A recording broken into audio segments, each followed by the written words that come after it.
Hi guys and welcome back to the channel Deepak Yadav Education. Welcome to the Daily Hindu News and Editorial Analysis of 14th of October 2024.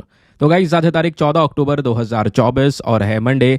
देखेंगे आज के the Hindu complete newspaper को analyse करेंगे। But lecture में आगे बढ़ने से पहले अगर आपको इस लेक्चर का पीडीएफ चाहिए तो क्या करना है, सबसे पहले टेलीग्राम को डाउनलोड करना और वहां पे जाके सर्च बॉक्स में टाइप करना Deepak Yadav education UPSC.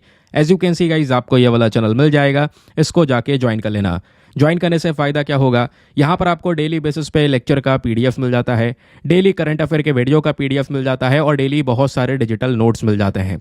Now हमेशा की तरह हम लोग अपने लेक्चर को एक मैप के एक क्वेश्चन के साथ स्टार्ट करेंगे। तो आज आप सभी को मैप में जाकर देखना है गोदावरी रिवर को कहाँ पर है एग्जैक्टली लोकेटेड, इसको अच्छे से मैप में देखना। देन उसके बाद आकर नीचे कमेंट सेक्शन में टाइप करना, जिससे कि आप लोग इसको लंबे समय तक याद रख पाओगे। साथ ही साथ एक क्वेश्चन सॉल्व करेंगे जो कि यूपीएससी पैटर्न के ऊपर बेस्ड है डेली बेसिस पे। यहाँ पे हम एक प्रैक्टिस क्वेश्चन को भी सॉल्व करते हैं। क्वेश्चन क्या बोलता है, देखो वो कौन सा डैम है जो कृष्णा नदी के ऊपर तो बना हुआ है, लेकिन वो डैम जाना जाता है वन ऑफ द लार्जेस्ट की टैग की वजह से। साथ ही साथ में वो जो डैम है इरिगेशन और हाइड्रो इलेक्ट्रिक पर्पस के लिए भी जाना जाता है। तो बताइए वो कौन सा डैम है। Option number A Hirakud dam, option number B Srisailam dam, option number C Nagarjuna Sagar dam या option number D Tehri dam. तो उसका सही आंसर सभी को नीचे कमेंट सेक्शन में देना है। तो चलिए शुभारंभ करते हैं और चलते हैं सबसे पहले थंबनेल वाले इंपॉर्टेंट आर्टिकल की तरफ। देखिए लगातार सहारा डेजर्ट चर्चाओं में बना हुआ है। एग्जामिनेशन के लिए ये लोकेशन बहुत ही ज़्यादा इंपॉर्टेंट हो चुकी है, अच्छे से पढ़ लेना। अभी थोड़े दिनों पहले भी काफ़ी कुछ आर्टिकल डिस्कस करे गए थे सहारा डेजर्ट को लेकर, मैंने वो पढ़ाया भी था, लास्ट मंथ की मैं बात कर रहा हूँ ना। आज फिर से डिस्कस करेंगे। पहले मैं आपको इस आर्टिकल का इंपॉर्टेंस बता देता हूं। यहाँ पे आप देख पाएंगे चाहे वो द हिंदू हो, इकोनॉमिक टाइम्स हो, India today, business today, times of India, ये सभी न्यूज़पेपर्स हमारे एग्जाम के लिए रिलेवेंट होते हैं और यहाँ सभी जगह पे सहारा डेजर्ट को कवर किया गया है। रीज़न यहाँ पर यह है, पिछले 50 सालों में पहली बार सहारा डेजर्ट में इतनी भयंकर बारिश पड़ी है कि एक बाढ़ वाली सिचुएशन यानी फ्लड देखने को मिला है। ये कुछ शॉकिंग इमेजेस आपको देखने को मिल जाएंगी जहां पे बताया जा रहा है सहारा डेजर्ट में 50 ईयर्स में फर्स्ट टाइम यहां पर इस तरीके की बाढ़ नजर आई है। रेयर इमेजेस यहां पर कैप्चर की गई हैं, नासा की साइट से ये इमेजेस शेयर की गई हैं, जैसे आप यहां पर ये सब फोटोज भी देख पा रहे होंगे। तो आखिरकार मैटर क्या है, तो सहारा डेजर्ट के अंदर बारिश हो गई, इतनी ज्यादा भयंकर की बाढ़ आ गई वहां पे। एक ऐसा रीजन जहां पे पानी को लेकर बहुत ही ज्यादा बड़ी स्कैरसिटी देखने को मिलती थी। तो ये सही है या गलत है, एनवायरमेंट के लिए अच्छा है या नुकसानदायक होने वाला है, हर एक चीज़ यहाँ पे आपको पता चलेगी। लेकिन एग्जामिनेशन के पॉइंट ऑफ व्यू से मैं आपको हर एक चीज़ बताऊंगा। सबसे पहले दोस्तों, आज से कुछ दिनों पहले कुछ आर्टिकल्स कवर करे गए कि सहारा डेजर्ट में हरियाली सी नजर आ रही है। जो डेजर्ट पूरा रेगिस्तान यहाँ पर दिखाई पड़ रहा था, उसके अंदर यहाँ पे कुछ हरे भरे जो पेड़ पौधे हैं वो लगातार उग रहे हैं। और इसको लेकर कई सारे जो साइंटिस्ट हैं सैटेलाइट की इमेजेस यहाँ पर देख चुके हैं कि काफ़ी ज़्यादा हरा भरा हो चुका है हमारा सहारा डेजर्ट। और कई सारी प्रेडिक्शन की जा चुकी है कि 2050 तक या 2050 से और आगे तक सिनेरियो देखें तो सहारा डेजर्ट पूरी तरह से हरा भरा हो जाएगा, यहाँ पे पेड़ पौधे पूरी तरह से भर जाएंगे। तो कहने का मतलब यह है, क्या सहारा डेजर्ट पहले भी हरा भरा था? हाँ बिल्कुल, अगर हम पहले देखें, इतिहास देखें तो यहाँ पर बहुत सारा पेड़ पौधा देखने को मिला। लेकिन क्लाइमेट चेंज के चलते जो हमारा टेम्परेचर का बढ़ना है लगातार पोल्यूशन की वजह से, तो क्लाइमेट चेंज का इम्पैक्ट की वजह से यहाँ पे क्या हुआ, सहारा डेजर्ट में हर एक चीज़ खत्म हो गई। पूरी तरह से यहाँ पर ये रीजन सूखा सा पड़ गया, हर एक वेजिटेशन यहाँ का खत्म हो गया। लेकिन अगेन वही क्लाइमेट चेंज की वजह से रेनफॉल पैटर्न के अंदर में वापस से चेंजेस होते हैं और उस रेनफॉल पैटर्न की वजह से आज वापस से इतनी भयंकर बारिश हो रही है कि जिसकी वजह से यहाँ पे हरियाली हमें फिर से नजर आ रही है। ये कुछ रिपोर्ट्स यहाँ पे हमारे सामने हैं, डिटेल्स मैं आपके सामने शेयर कर रहा हूँ। लेकिन सबसे पहले अब आपको पता होना चाहिए सहारा डेजर्ट एग्जैक्टली है कहाँ पे। दोस्तों पहले अगर हम लोग बात करते हैं अफ्रीकन कॉन्टिनेंट की, तो अफ्रीका को थोड़ा सा मैप में जूम कर लेते हैं। सबसे पहले दोस्तों यहाँ पे ये देखने को मिलेगा हमारा इंडिया, हमें चलना है अफ्रीका की साइड। तो ये है यहाँ पे पूरा का पूरा अफ्रीकन कॉन्टिनेंट। अच्छा एक चीज़ और, कई सारे एस्पिरेंट का लगातार क्वेश्चन आता है, सर आप ये कौन सा मैप यूज़ करते हैं? मैं आपको बता दूं दोस्तों, ये इनबिल्ट मैप है। आपके मोबाइल फ़ोन में एंड्रॉयड में भी यहाँ पर ये मैप अवेलेबल होगा, है ना। जो एग्जैक्ट गूगल मैप करके एक एप्लीकेशन आता है, उसी मैप का यहाँ पे मैं यूज़ कर रहा हूँ। कोई एक्स्ट्रा अलग से कोई फैंसी ऐप ये है नहीं, ठीक है। और अगर आपको और ज़्यादा डिटेल से जानना है इसके बारे में, या फिर कह सकते हैं कि और डिटेल्ड मैप यूज़ करना है आपको, तो गूगल अर्थ करके एक एप्लीकेशन आती है, उसको आप प्ले स्टोर से डाउनलोड कर सकते हैं। बाकी जो iOS वाले हैं तो उनके फ़ोन में भी यहाँ पर ये ऐप है मैप के माध्यम से, तो उस वाले ऐप का आप यूज़ कीजिए। यहीं पर सब चीज़ आपको मिल जाएगी। वही ऐप मैं सीधा यूज़ कर रहा हूँ, कोई अलग से दूसरा ऐप यहाँ पे नहीं है ये, ठीक है। तो कई सारे क्वेश्चन पिछले कुछ दिनों में, जब से मैंने ये मैप यूज़ करना स्टार्ट किया है तब से यहाँ पे सवाल आ रहे थे, तो मैंने यहाँ पर चलो इसका जवाब दे दिया है, तो आप लोग यहाँ पर इसको एक बार चेक कर लेना, ठीक है। बाकी अफ्रीका की बात करते हैं दोस्तों, तो यह है हमारा अफ्रीकन कॉन्टिनेंट। अफ्रीकन कॉन्टिनेंट को अगर आप अच्छे से देखेंगे तो ऊपर कुछ कंट्रीज़ नज़र आएंगी, जैसे अल्जीरिया है, उसके अलावा लीबिया है, देन उसके बाद इजिप्ट है। इजिप्ट में भी आपने देखे होंगे बड़े बड़े रेगिस्तान हैं, तो वो सब रेगिस्तान जो है वो सहारा डेजर्ट ही है हमारा। जो सहारा डेजर्ट है ना, वो कितने भाग को कवर करता है, ये देखो जो मैं सर्किल घुमा रहा हूँ इस तरीके से, इतने एरिया को दोस्तों ये सहारा डेजर्ट पूरा कवर करता है। जितना आप ऊपर देख पाओगे ये पीला वाला रीजन है, ये हमारा सहारा डेजर्ट है, लिखा हुआ भी है।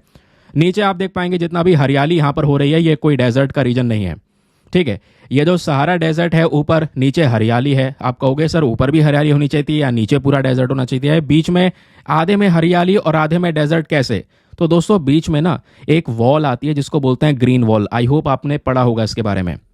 देखिए यहाँ पर आप कह सकते हैं इस वॉल को बोलते हैं the African great green wall. यहाँ पर इतना ज़्यादा घना पेड़ पौधा आपको देखने को मिलेगा, जिसकी वजह से जो ये डेजर्ट है वो नीचे की साइड में एक्सपैंड ही नहीं हो पाया, इस डेजर्ट का विस्तार नहीं हो पाया। नीचे आपको हरियाली देखने को मिलेगी, ऊपर आपको ये देखने को मिल जाएगा पूरा डेजर्ट वाला रीजन। तो क्वेश्चन बन जाए ग्रेट ग्रीन वॉल कहाँ पर है, तो आपको पता है अफ्रीका वाले भाग में देखने को मिलेगा, सहारा और दूसरे पोर्शन को अलग करता है। नासा के कुछ इंपॉर्टेंट इमेजेस आए हैं, सैटेलाइट के इमेजेस से यहाँ पर दिखाई पड़ा पिछले कुछ समय पे भयंकर बारिश पड़ी है हमारे सहारा डेजर्ट में, जिसकी वजह से बहुत सारे ग्रीन पैचेस, जगह जगह पर पेड़ पौधे दिख रहे हैं और कहीं कहीं पर भयंकर तरीके से पानी भर चुका है, ये भी यहाँ पर मेंशन किया गया। जहाँ एक समय पर जितनी भी झीलें सूखी पड़ी रहती थी, पानी की एक कमी थी, आज वहीं पर पानी पूरी तरह से भर चुका है, वो यहाँ पे इस आर्टिकल में डिस्कस किया गया। तो सहारा डेजर्ट दोस्तों इन सभी कंट्रीज में एक्सपैंड हुआ है, प्लीज ये सब ध्यान रखना, क्योंकि क्वेश्चन बन सकता है कौन कौन से देश में सहारा डेजर्ट फैला हुआ है। अफ्रीका के मोरक्को वाले रीजन में है, अल्जीरिया का आधे से ज़्यादा हिस्सा यहाँ पे सहारा डेजर्ट में कवर है। फिर आपका टूनीशिया हो गया, लीबिया है, इजिप्ट है, सूडान है, उसके अलावा Chad, Niger, Mali, Mauritania and Western Sahara, ये सब यहाँ पे कंट्रीज जो हैं सहारा डेजर्ट को कवर करती हैं। ध्यान रखिए सहारा डेजर्ट हमारे अफ्रीका के नदन भाग वाले हिस्से में आपको देखने को मिलेगा। दुनिया का सबसे बड़ा डेजर्ट यहाँ पर इसको बोला जाता है। जो टोटल एरिया है वो कुछ इतना है, ये सब यहाँ पे ध्यान मत रखना। ये ध्यान रखना अफ्रीका का जो पूरा कॉन्टिनेंट है, कॉन्टिनेंट मतलब ये जो पूरा आपको ये महाद्वीप देखने को मिलेगा, इसका आधा हिस्सा, आधा तो नहीं कह सकते लेकिन यहाँ पे मेंशन किया गया है 10% का जो हिस्सा है वो सहारा डेजर्ट से कवर हुआ है। और सहारा डेजर्ट के आसपास अगर आप देख पाएंगे तो ऊपर की साइड में मेडिटेरेनियन सी है। भाई सिंपल सी बात है, ये हमारा सहारा डेजर्ट है, ऊपर आपको मेडिटेरेनियन सी देखने को मिल जाएगा, है ना। उसके अलावा अटलांटिक ओशन इसके वेस्टर्न साइड में है और ईस्टर्न साइड में रेड सी है। आओ ये भी दिखा देता हूँ। यहाँ पर आप देख पाएंगे ये आपका अटलांटिक ओशन है इधर की साइड में और ये आपका रेड सी है। तो ये 3 समुद्र से घिरा हुआ यहाँ पे ये पूरा डेजर्ट आपको देखने को मिल जाएगा। ये डेजर्ट 11 देशों में फैला हुआ है। कितने देशों में? 11 देशों में। रट लेना इसको। वो 11 देश कौन कौन से हैं?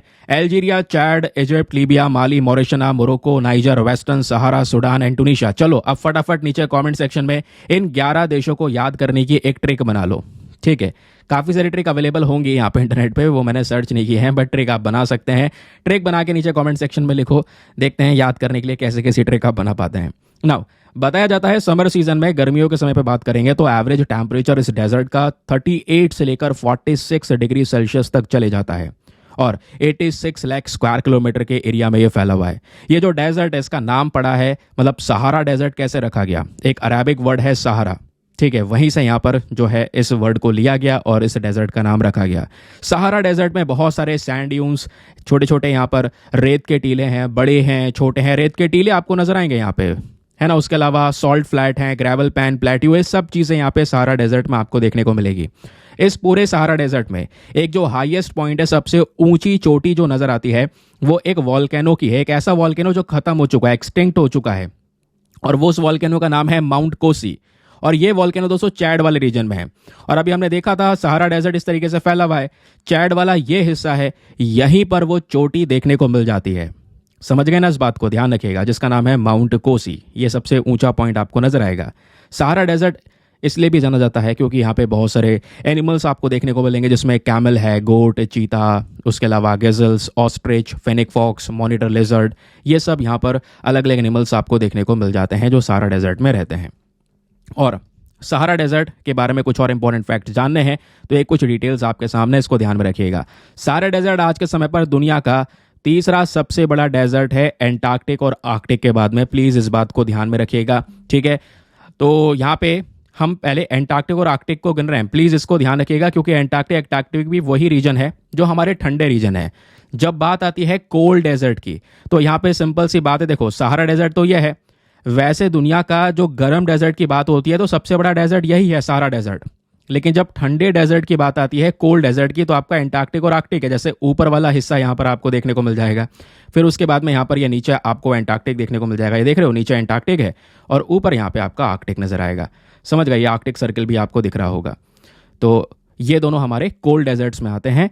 तो कोल्ड डेजर्ट में ये दोनों सबसे बड़े हैं, बाकी समर डेजर्ट में हमारा सहारा डेजर्ट सबसे बड़ा। ये बेसिक सा फैक्ट है जिसको ध्यान में रखना होगा, ठीक है। यहाँ पे कुछ रेत के टीले वगैरह हैं, ये सब हमने यहाँ पे डिस्कस कर ही चुके हैं। एग्जाम में कई तरीके से क्वेश्चन बन सकते हैं।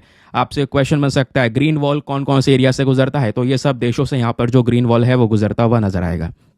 नाउ अब जैसे हमने यहाँ पर हर एक चीज़ समझ ली है, फ्लड वगैरह आ गया है, तो क्या ये अच्छी बात है कि सूखा था, भाई बारिश पड़ गई तो क्या दिक्कत है? तो दोस्तों यहाँ पे प्रॉब्लम यह है कि बहुत सारी आबादी आज के समय पर सहारा डेजर्ट में रहती है ना। लाखों लोग यहाँ पे पहुंच चुके हैं सहारा डेजर्ट में, जो जीवन व्यतीत कर रहे हैं अपना लंबे समय से। जो भी चीज़ अवेलेबल है, जो भी रिसोर्सेज अवेलेबल है, उससे जीवन चल रहा है। तो अगर फ्लड्स आएंगे तो इससे बहुत बड़ा इम्पैक्ट पड़ने वाला है और लाखों लोगों के जीवन पे असर पड़ना शुरू हो चुका है, क्योंकि इंफ्रास्ट्रक्चर वैसा बनाया ही नहीं है। पिछले 50-60 सालों में बारिश पड़ी नहीं ऐसी, तो वैसा इंफ्रास्ट्रक्चर बना ही नहीं है कि वो उस रेनफॉल को झेल सके। तो ऐसे हमने देखा है बहुत सारे इंफ्रास्ट्रक्चर धीरे धीरे करके यहाँ पे धंसते चले जा रहे हैं ज़मीन के अंदर में। लोगों को वो एरिया छोड़ना पड़ रहा है, लाखों लोग डिस्प्लेस हो चुके हैं। तो ऑब्वियस सी बात है, एक भयंकर इम्पैक्ट पड़ रहा है लोगों की ज़िंदगी के ऊपर में इस सिनेरियो की वजह से या इस फ्लड की वजह से। समझ गए? तो ये बेसिक से फैक्ट है, ध्यान में रखिए। नाउ एग्जाम में कई तरीके से क्वेश्चन आपसे बन सकते हैं, मैं आपको कुछ एग्जाम्पल के तौर पे बता देता हूं। ये एक्सपेक्टेड क्वेश्चन आप समझ सकते हैं। सबसे पहला सवाल आपसे बन सकता है, which of the following statements are correct regarding Sahara desert. 3 statement दिए गए हैं, बताइए सहारा डेजर्ट को लेकर कौन सा स्टेटमेंट सही है। पहला बोलता है, क्या सहारा डेजर्ट पूरे वर्ल्ड में दुनिया का सबसे बड़ा हॉट डेजर्ट है? जी बिल्कुल सही बात है। अगर यहाँ पे केवल दुनिया का सबसे बड़ा डेजर्ट लिख देते, हॉट ना लिखते, तो ये सही नहीं होता, ठीक है। जब बात आती है डेजर्ट की तो यहाँ पे कोल्ड हॉट कंफर्म कर लेना। कोल्ड में आपके आर्कटिक एंटार्क्टिक पहले आते हैं, है ना। हॉट डेजर्ट में हमारा सहारा ही सबसे नंबर 1 पर है। ये कहाँ पे लोकेटेड है? क्या अफ्रीका के नदन भाग में लोकेटेड है? जी बिल्कुल, अफ्रीका का जो ऊपर नॉर्थ वाला पोर्शन है, ये वाला, इसमें आपको सहारा डेजर्ट देखने को मिल जाता है।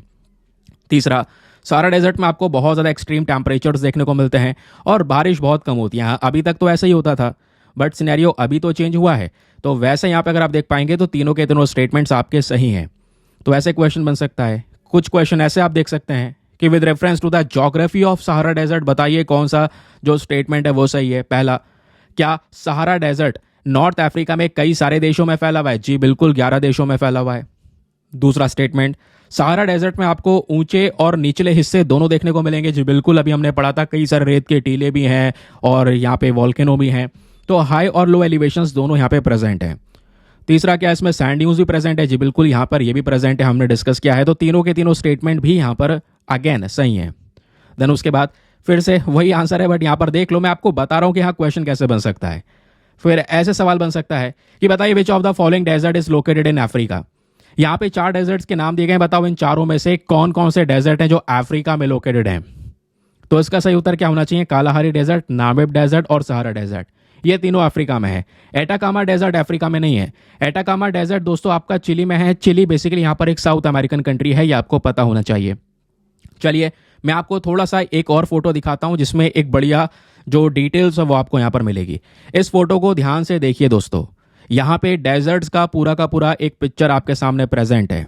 अफ्रीका में यहाँ पे कुछ इंपॉर्टेंट डेजर्ट है। कालाहारी डेजर्ट ये है, नामिब डेजर्ट आपको ये देखने को मिलेगा, सहारा डेजर्ट तो हम डिस्कस कर ही चुके हैं, ठीक है। अटाकामा डेजर्ट की बात कर रहे थे तो दोस्तों ये यहाँ पर आपको चिली में नजर आएगा। बाकी साउथ अमेरिका में एक और डेजर्ट है नीचे की साइड में, अर्जेंटीना की साइड में, जिसको बोलते हैं पेटागोनियन, उसके अलावा भारत में थार डेजर्ट, ये पता ही है सभी को। उसके अलावा ऊपर यहाँ पे मंगोलिया वाले साइड में गोबी डेजर्ट आपको देखने को मिल जाता है। फिर इधर ऑस्ट्रेलिया में भी कुछ छोटे छोटे डेजर्ट्स आपको देखने को मिलेंगे, गिब्सन है, ग्रेट सैंडी है, तनामी है।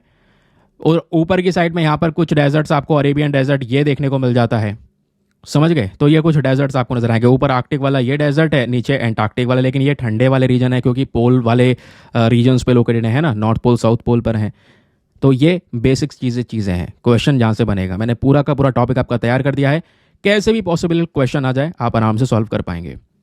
चलिए आगे आते हैं। नाउ आगे बढ़ने से पहले एक इंपॉर्टेंट इन्फॉर्मेशन, अगर आप लोग हमारे पेड ग्रुप्स को ज्वाइन करना चाहते हैं तो आपके पास में बढ़िया मौका है इसको ज्वाइन करने के लिए। यहाँ पर आपको डेली बेसिस पे करंट नोट्स के पीडीएफ वगैरह प्रोवाइड करवाए जाते हैं। फॉर एग्जांपल जैसा भी आपने देखा, ये जो सब कुछ डिस्कस किया है ये आपको एक सिंपल से पीडीएफ में कंपाइल करके दिया जाता है।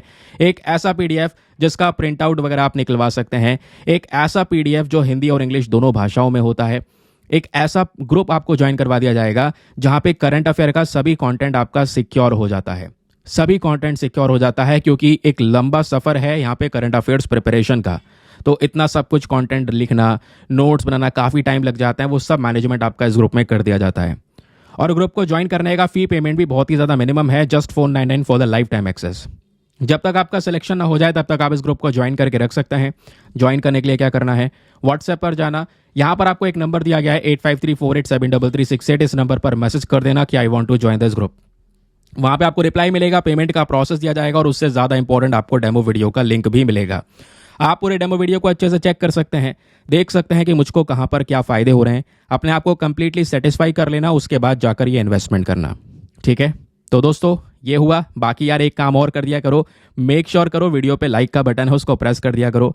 आप लोग सपोर्ट नहीं दिखा रहे हैं, आप एक छोटा सा काम कर सकते हैं, उसके लिए तो कोई पेमेंट नहीं जा रहा है ना। वीडियो पे लाइक करके 5000 लाइक्स का टारगेट आप सभी लोगों को पूरा करना है। ठीक है, चलिए अगले न्यूज़ आर्टिकल पर आते हैं, बहुत ही ज़्यादा काम का। हमारे आज के न्यूज़पेपर में सबसे पहले फ्रंट पेज पर देखेंगे तो एक बहुत ही ज़्यादा काम का आर्टिकल है, वो यहाँ पर यह है। इस टॉपिक को GS paper number 2 international relations के पॉइंट ऑफ व्यू से, और साथ ही साथ में दोस्तों यहाँ पर यही सिमिलर टॉपिक हमारा जो है प्लेसेस इन न्यूज़ के पॉइंट ऑफ व्यू से भी इंपॉर्टेंट हो जाएगा। ठीक है, तो आखिरकार बात क्या हो रही है, चलिए मैं आपको इसके बारे में कुछ चीज़ें बताता हूँ, आखिरकार मामला है क्या। जूम कर लेते हैं थोड़ा सा आर्टिकल को ताकि आपको क्लियरली ये नजर आए। ठीक है, एक सेकेंड रुको, ये हो गया यहाँ पर, चलो फिट। इजराइल के जो टैंक वगैरह हैं ये घुस चुके हैं लेबनान के अंदर में, और लेबनान में जो ये टैंक घुसे हैं ना दोस्तों, इन्होंने यूनाइटेड नेशन पीस कमीशन का, यहाँ पर एक बॉडी वहाँ पे प्रेजेंट है, उसके दरवाजे वगैरह तोड़ दिए हैं। मामला क्या है, पहले दोस्तों कुछ आप मैप वगैरह देखिए तभी आपको बढ़िया तरीके से समझ में आएगा। ठीक है, हर एक चीज़ को अच्छे से समझेंगे और मैप वगैरह से दिमाग में बैठ जाएगी चीज़ें तो ज़्यादा बेटर रहेगा। यह है इंडिया, हमें चलना है वेस्ट एशिया की साइड में, तो इधर हो गया ईरान, और ईरान से दोस्तों जूम करके चलना है। ये आपको बेरूत दिख रहा होगा, बेरूत बेसिकली लेबनान की ही कैपिटल है।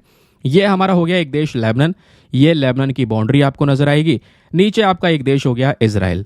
तो रिसेंटली यहाँ पर ये जो वॉर है ये गाजा और इजराइल के बीच से एक्सपैंड होकर पहुंच चुका है लेबनान तक। अब लेबनान में दोस्तों स्पेशली साउथ वाला हिस्सा जहां पे मैं सर्कल घुमा रहा हूं, इस रीजन की बात कर रहा हूं, यहां पे प्रेजेंट है हिजबुल्ला ग्रुप। हिजबुल्ला को खत्म करने के लिए लगातार इजराइल बहुत सारी कोशिशें कर रहा है। रिसेंटली पेजर अटैक देखा, हिजबुल्ला के चीफ को मार दिया, ऐसी बहुत सारी चीज़ें यहाँ पे नजर आई जिसकी वजह से ईरान भी इस कॉन्फ्लिक्ट में उतरा हुआ है।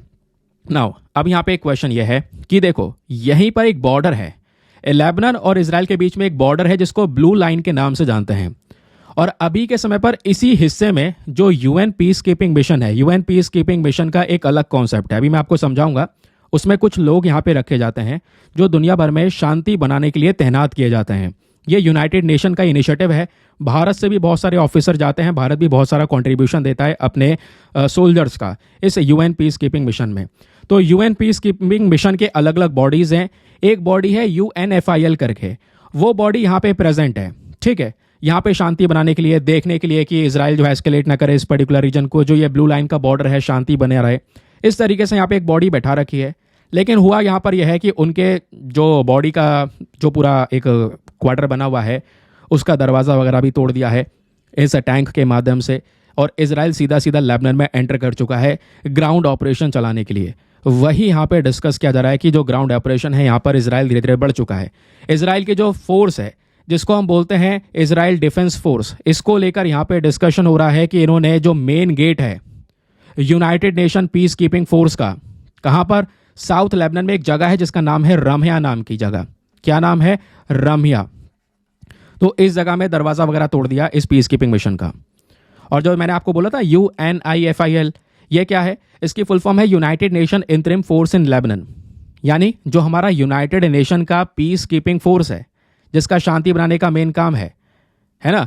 तो दोस्तों उन्हीं का ही एक बॉडी है ये UNIFIL। यही बॉडी तैनात है आज के समय पर इजराइल और लेबनान के बॉर्डर के बीच में, और इसी बॉडी का मेन काम है कि वहां पे शांति बना के रखा जाना।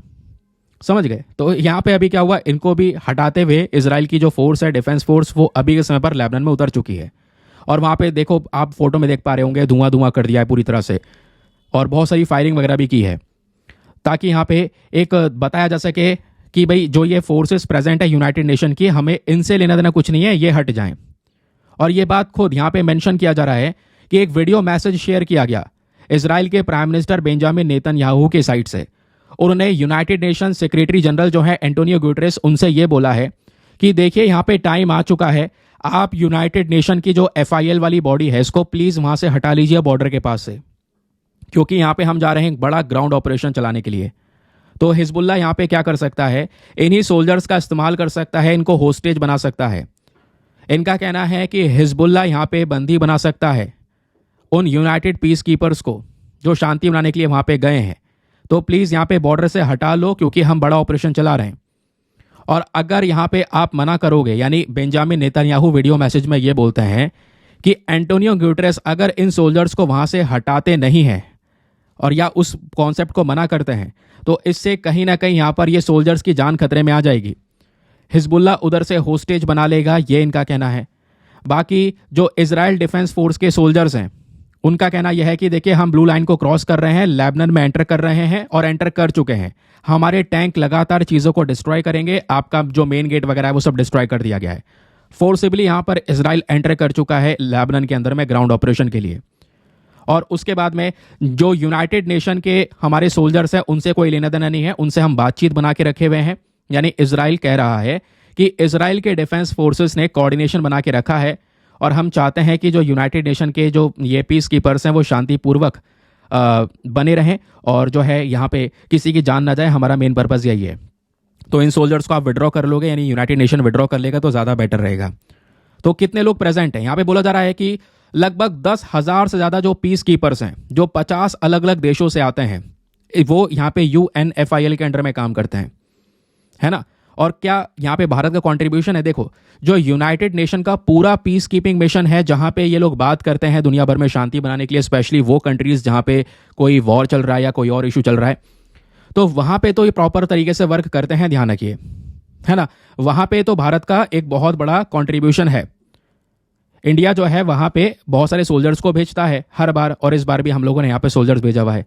लेकिन क्या जो UNIFIL बॉडी जो लेबनान की साइड में प्रेजेंट है, क्या यहां पर भी इंडिया प्रेजेंट है? तो दोस्तों यहां पे ध्यान रखिए, इंडिया वैसे तीसरा सबसे बड़ा कंट्रीब्यूटर है, हमारे कई सारे सोल्जर्स यहां पे प्रेजेंट हैं। लेकिन डिफेंस ऑफिशियल्स का कहना यहां पर यह है कि जो रम्या नाम की जगह है जहां पे ये पूरा का पूरा बवाल चल रहा है, इजराइल यहां पर एस्केलेट कर रहा है, इस वाली जगह पे भारत का कोई भी सोल्जर प्रेजेंट नहीं है। ठीक है, यहां पे भारत के सोल्जर का कोई प्रेजेंस नहीं है, तो यहां पे इंडिया के किसी सोल्जर की जान नहीं जाने वाली है। तो ये आई होप आपको क्लैरिटी मिल चुकी है पूरा मामला क्या चल रहा है। लेकिन ऑब्वियस सी बात है, ये हमारा एक केवल और केवल न्यूज़ आर्टिकल है।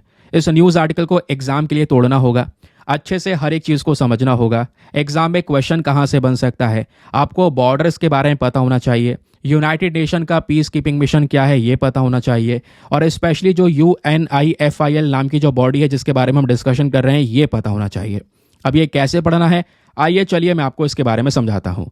तो दोस्तों सबसे पहले यहाँ पे हम लोग बॉर्डर को जब देखते हैं तो ये तो हम क्लियर कर ही चुके हैं। ये आप देख पाएंगे, ये है इजराइल और ये है यहाँ पे ऊपर आपका लेबनान, बीच में आता है ब्लू लाइन, ये आपका बॉर्डर आ जाता है जो इन दोनों एरियाज को अलग अलग एरिया में डिफाइन करता है। ठीक है, अब यहाँ पे United nation peace keeping officers आप देखोगे तो इस तरीके से ये देखने को मिलेंगे। इनको ब्लू हेलमेट ऑफिसर बोला जाता है, ब्लू कलर का हेलमेट है, ब्लू कलर का यहाँ पर इनका जैकेट वगैरह भी देखने को मिल जाता है। लेकिन अभी यहाँ पे और क्या पढ़ना है, कुछ नोट्स वगैरह कैसे बनाने हैं वो समझिए। तो दोस्तों अगर आपसे क्वेश्चन बने UN पीस कीपिंग क्या है बताइए, तो यूएन पीस कीपिंग नाम से पता चल रहा है पीस मतलब शांति बनाने के लिए इस पर्टिकुलर बॉडी को खड़ा किया गया। शुरुआत हुआ है यहाँ पर इसका 1948 में, जब यूनाइटेड नेशन सिक्योरिटी काउंसिल जो है इन्होंने यहाँ पर डिसाइड किया कि हम अपने यूनाइटेड नेशन मिलिट्री को अपने मिडिल ईस्ट वाले रीजन में तैनात करेंगे। तो यूएन पीस कीपिंग करके यहाँ पर एक कॉन्सेप्ट यहाँ पे आ गया। इस पीस कीपिंग के अंदर में दुनिया भर से जो देश हैं वो चाहें तो अपने सोल्जर्स को इस पीस कीपिंग मिशन में भेज सकते हैं, जहाँ पे मेन पर्पस होगा दुनिया में वो देश जहाँ पे बड़े बड़े डिस्प्यूट चल रहे हैं, विवाद चल रहा है, जैसे अफ्रीका में सूडान, साउथ सूडान, यहाँ पे लगातार लड़ाइयाँ चल रही हैं, कॉन्फ्लिक्ट चल रहा है। तो लोगों को यहाँ पे बचाने के लिए, उस एरिया में शांति बनाने के लिए यूएन पीस कीपिंग काम करता है। और ध्यान रखिए जो यूएन पीस कीपिंग है, इन्होंने अपने ट्रूप्स को, पुलिस को यहाँ पे डिप्लॉय कर रखा है, तैनात कर रखा है। दुनिया भर से यहाँ पे अलग अलग देशों से ये पीस कीपर्स आते हैं और वो इस पीस कीपिंग मिशन के अंडर में काम करते हैं। अब पीस कीपर्स का कॉम्पोजिशन क्या होता है, ध्यान रखिए। जो यूएन पीस कीपर्स होते हैं जो इस बॉडी में काम करते हैं उनको कई बार ब्लू बैरेट भी बोलते हैं या ब्लू हेलमेट्स बोलते हैं। रीज़न मैंने आपको इनका फोटो दिखाया था, जो ड्रेसिंग है स्पेशली उसकी वजह से। इसमें सोल्जर, पुलिस ऑफिसर और सिविलियन पर्सनल ये सभी लोग शामिल होते हैं। नाउ अब एक और बात ध्यान रखनी है, यूनाइटेड नेशन पीस कीपिंग और भारत का क्या कनेक्शन है। देखिए जैसे मैं आपको पहले बता चुका हूं, भारत तीसरा सबसे बड़ा कंट्रीब्यूटर है जहां पे हम बहुत सारे सोल्जर्स को भेजते हैं, है ना, इस पीस कीपिंग के अंदर में। और इस यूएन पीस कीपिंग के माध्यम से दुनिया भर में हमारे सोल्जर्स तैनात हैं। उसमें वेमेन भी हैं, वेमेन का रोल भी काफ़ी ज़्यादा बढ़ चुका है दोस्तों। इवन यहाँ पे 2007 में भारत पहला देश बना था जिसने सभी वेमेन कॉन्टिजेंट को ये यूएन पीस कीपिंग मिशन में भेजा, जहां पे महिलाओं को भी अलग अलग जगह पे तैनात किया गया, स्पेशली उन देशों में जहां पे लगातार वॉर चल रहा है या उसकी वजह से लोग वहां पे पीड़ित हैं। सबसे इंपॉर्टेंट यहाँ पे आप देख पाएंगे जो महिलाओं का रिप्रेजेंटेशन है, वेमेन का रिप्रेजेंटेशन है पीस कीपिंग फोर्स में। पहली बार अगर हम इतिहास देखें यूएन पीस कीपिंग का, तो इंडिया ने ऑल फीमेल जो फॉर्म्ड पुलिस यूनिट है इसको यहाँ पे तैनात किया लाइबेरिया नाम के देश में साल 2007 में, क्योंकि वहां पर एक सिविल वॉर, गृह युद्ध छिड़ गया था। समझ रहे हैं? तो इंडियन ऑफिशियल्स का पार्टिसिपेशन काफ़ी ज़्यादा है यहाँ पे, दुनिया भर में हम तैनात हैं। लेकिन हमारे लिए यहाँ पे बहुत ज़्यादा इंपॉर्टेंट होगा ये समझना, यूएन पीस कीपिंग मिशन के साथ साथ यूएनआईएफआईएल क्या है, जिसके बारे में अभी डिस्कशन चल रहा है, क्योंकि यूएन पीस कीपिंग के अंडर में ही आती है ये यूएनआईएफआईएल। इसका फुल फॉर्म है United nation interim force in Lebanon. तो स्पेशली अब लेबनान के अंदर में इस वाली फोर्स को तैनात कर रखा है, ठीक है, जिसके बारे में भी हम डिस्कशन कर रहे थे, जिसको हटाने की बात कर रहा है अभी के समय पर इजराइल। तो यूएनआईएफआईएल क्या है, पीस कीपिंग फोर्स जो लेबनान में काम कर रहा है। यूनाइटेड नेशन सिक्योरिटी काउंसिल ने इसको ओरिजिनली सेटअप किया था 1978 में। अब कब सेटअप किया था? जब इजराइल ने पहली बार लेबनान को इन्वेड किया, लेबनान पे आक्रमण कर दिया, ठीक है, एक बहुत बड़ा कॉन्फ्लिक्ट क्रिएट हो गया। तो उसके बाद यहां पर इस तरीके के पीस कीपिंग मिशंस को चलाया गया। और इस बॉडी को क्यों बनाया गया या वहां पे तैनात क्यों किया गया? ताकि जो इजराइल है, इजराइल जो लेबनान से बाहर निकल गया है, तो जो बॉर्डर वाला हिस्सा है वहां पे शांति बना के रखी जा सके, पीस और सिक्योरिटी को रिस्टोर किया जा सके। क्योंकि आपको याद होना चाहिए साल 2006 में एक बड़ा युद्ध चला इजराइल और हिजबुल्लाह के बीच में। लगभग 34 दिन तक ये भयंकर भीषण युद्ध चलता है, जिसमें 1100 से ज्यादा लेबनीज लोगों की जान गई। तो यूएनआईएफआईएल का मेन काम यही है कि भाई जितने भी यहाँ पर लेबनीज हैं उनको यहाँ पर सपोर्ट करना, है ना, तो यहाँ पर इस तरीके से शांति बना के रखना, इसलिए वो वहाँ पे बॉडी को तैयार कर दिया गया। इसमें 10,500 से ज़्यादा पीस कीपर्स प्रेजेंट हैं जो अलग अलग 48 देशों से आते हैं। भारत का कंट्रीब्यूशन भी इसमें है, ध्यान रखिए। जो सबसे बड़े कंट्रीब्यूटर यानी दुनिया में सबसे ज़्यादा जो सोल्जर्स यहाँ पे आते हैं इस पीस कीपिंग के अंदर में, वो कहाँ कहाँ से आते हैं? सबसे पहले Indonesia, then Italy, India, Nepal, China, ये भी लार्ज नंबर ऑफ सोल्जर्स भेजते हैं इस फोर्स के अंदर में। तो अभी के समय पर हमारे सोल्जर्स भी इस बॉडी में हैं, लेकिन वो वहां पे प्रेजेंट नहीं है जहां पे विवाद चल रहा है, स्पेशली लेबनान के अंदर रमिया नाम का जो जगह है, जिसके बारे में अभी हम डिस्कशन कर चुके हैं। तो सवाल ये है, ये यूएनआईएफआईएल नाम की बॉडी बना तो दी, इसका फंडिंग वगैरह कैसे होता है, कैसे बॉडी काम करती है? देखिए, एक सेपरेट अकाउंट है और उसका यहाँ पे फंड वगैरह जो यूनाइटेड नेशन जनरल असेंबली है वो इसको अप्रूव करती है। तो यूएन पीस कीपिंग फोर्स का ही हिस्सा है, तो इनको फंड वगैरह आराम से मिल जाता है अपना ऑपरेशन कंडक्ट करने के लिए। क्लियर हो गया? चलिए अब आते हैं अगले न्यूज़ आर्टिकल की तरफ जो एग्जाम के लिए इंपॉर्टेंट होने वाला है। नाउ फिर दोस्तों यहाँ पे हमारा जो पेज नंबर 12 है, इस पेज पे 2 न्यूज़ आर्टिकल आपको देखने को मिलेंगे जो बहुत ज़्यादा काम के हैं। सबसे पहला आर्टिकल आपको ये देखने को मिलेगा, लद्दाख के अंदर में जो यहाँ पर ऑरोरा है वो देखने को मिला है, और साइंटिस्ट ने इस ऑरोरा को लेकर क्या बोला है ये समझेंगे। ये टॉपिक इतना इंपॉर्टेंट है कि यूपीएससी ने अब की बार यानी 2024 की बात कर रहा हूँ, जो मेंस के पेपर हुए हैं, यहाँ पे पूछा था ऑरोरा बोरेलिस वगैरह के बारे में, याद है? नहीं, मैंने पढ़ाया था, ठीक है। उसके बाद दोस्तों दूसरा इंपॉर्टेंट आर्टिकल आपको देखने को मिलेगा। यहाँ पे बात की जा रही है एक इंपॉर्टेंट व्यक्ति के बारे में जिनका नाम है चार्ल्स कोरिया। तो चार्ल्स कोरिया कौन है? बहुत सारे आर्टिकल पब्लिश हो रहे हैं, कल भी अखबार में आया था, आज भी अखबार में आया है, समझेंगे डिटेल से। और सबसे पहले यहाँ पर देखेंगे अपना ये वाला टॉपिक। तो जो ये वाला आर्टिकल है दोस्तों, ये हमारा जीएस पेपर नंबर 3 एनवायरमेंट के पॉइंट ऑफ व्यू से बहुत ही ज़्यादा इंपॉर्टेंट है। ठीक है, चलिए फिर। तो दोस्तों जैसे आप आर्टिकल में देख पाओगे, हुआ क्या है, लद्दाख में हाल ही कुछ में ऐसा सिनेरियो नज़र आया है। जैसे यहाँ पर आप देख पाओगे ना, एक सेकेंड को यार, ये क्या हो रहा है। तो जैसे आप यहाँ पर ये कुछ फोटोज़ देख पाओगे, ये फोटो है जहाँ पे बादल लाल कलर के नज़र आ रहे हैं और ग्रीन स्काई भी यहाँ पर देखने को मिला है। जो हरा कलर का बादल है उसको यहाँ पे हम बोलते हैं ऑरोरा। तो ऑरोरा का सिनेरियो एग्जैक्टली क्या है वो अभी यहाँ पे मैं आपको कुछ फोटोज़ के माध्यम से शेयर करता हूँ। तो ये तो हमने वैसे अभी आर्टिकल थोड़ी देर पहले डिस्कस किया था। तो दोस्तों ये है वो फोटो जो आप देख पाओगे, ऐसा दिखता है ऑरोरा। हरे हरे कलर के बादल यहाँ पे नज़र आ रहे हैं, खूबसूरत सा यहाँ पर ये नज़र आ रहा है। लेकिन आखिरकार इसके पीछे का प्रोसेस क्या है, ये होता कैसे है, चलिए वो भी विस्तार से समझेंगे। तो वही कुछ सीन हमारा निकल कर आया रिसेंटली लद्दाख से। लद्दाख में हाल ही में ऑरोरा नज़र आया जहाँ पे रेड और ग्रीन कलर की लाइट देखने को मिली है हमें आसमान में। जनरली होता क्या है, जो हमारी पृथ्वी है ना, अगर आप पूरे पृथ्वी को एक बार अच्छे से देखेंगे तो उस पृथ्वी में ऊपर की साइड में, स्पेशली यहाँ पे हम लोग जब बात करते हैं ऊपर नॉर्थ वाला यानी कि पोल वाला हिस्सा, ये हो गया हमारा नॉर्थ पोल, ये हो गया साउथ पोल। तो ऐसे जो हरे बादल होते हैं ना, जो ऑरोरा होता है, वो जनरली ऊपर नॉर्थ पोल में या साउथ पोल में ही नजर आता है। इस वाले भाग में कभी ऐसे नहीं दिखाई पड़ता। लेकिन लद्दाख में दोस्तों यहाँ पे हाल ही में ये हरे जो बादल दिखाई दिए हैं, इसके पीछे का कुछ रीजन है। ये हमें ये बताता है कि सोलर एक्टिविटीज अंतरिक्ष में बढ़ रही हैं, जिसकी वजह से ये हरे स्काई जो ऊपर की साइड में दिखाई देते हैं, स्पेशली यूरोप की कंट्रीज से यहाँ पे दिखाई देते हैं, वो आज यहाँ पे लद्दाख से भी नजर आ रहे हैं या लद्दाख में भी दिखाई पड़ रहे हैं। ठीक है, तो हमारे साइंटिस्ट यहाँ पर ये मेंशन करते हैं कि ये जो सब कुछ हो रहा है, इसके पीछे का यहाँ पे रीजन ये है कि जो सोलर एक्टिविटी है वो आज के समय पर बहुत ही ज्यादा बढ़ चुकी है। सोलर स्टॉर्म बढ़ चुका है और इसी सोलर स्टॉर्म को हम एक वर्ड से जानते हैं जिसको बोलते हैं CME, that is coronal mass ejection. क्या होता है कोरल मास इजेक्शन, अभी मैं आपको बताऊंगा। इसी कोरल मास इजेक्शन की वजह से यहाँ पे ये बादल हरे और इस तरीके से लाल कलर के नजर आते हैं।